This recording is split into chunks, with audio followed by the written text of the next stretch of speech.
Hi, this is Mike Larson from Money and Markets TV. I've been following the European sovereign debt crisis for more than 2 years now. I've heard and read about countless fixes that were supposed to solve the underlying problems, but every single one of them has just papered over the trouble for a few months, and they only make the ultimate day of reckoning that much worse. The bottom line is that too many European countries owe too much money to too many creditors, and the only way to free them from those burdens is to just let them default. If that results in the failure of some large European banks or a short-term sharp drop in the markets, so be it. But the monetary policymakers of the European Central Bank don't want to face the music. They think that by printing money and buying sovereign bonds to give politicians breathing room, they're actually doing good. The problem is that the politicians just take that breathing room and squander it. That's exactly what's happening now after the ECB pledged to buy the bonds of troubled countries such as Spain and Italy.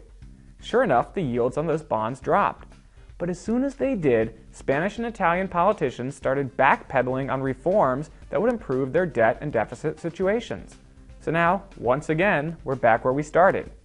Germany, Finland, and other countries that do have money are balking at writing blank checks to their broke neighbors. Spanish and Greek citizens are striking and rioting against austerity measures. And the bad economic news just keeps rolling in, confirming that average Europeans are suffering, even as wealthy, well-connected bankers keep getting billions in aid.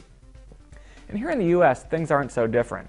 The president and our legislators know that a massive fiscal cliff is looming on January 1st.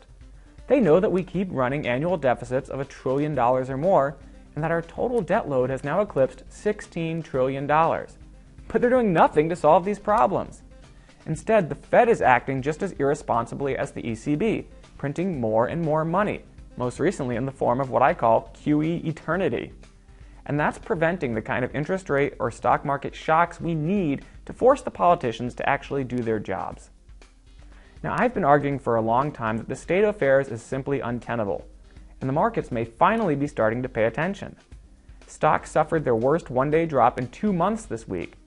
Riskier sectors like technology and banking are getting pounded, while safe haven stocks like utilities have begun to rally. And over in Europe, Spanish and Italian bond yields have reversed higher once again, with Spain's benchmark 10-year note yield breaching 6%. These are all cracks in the market's armor, and they could point to even worse turmoil ahead. So if you haven't yet taken some profits off the table, or added downside hedges in the form of put options or inverse ETFs, please don't wait any longer. You may not have much time left. I'm Mike Larson from Money and Markets TV. Thanks for watching.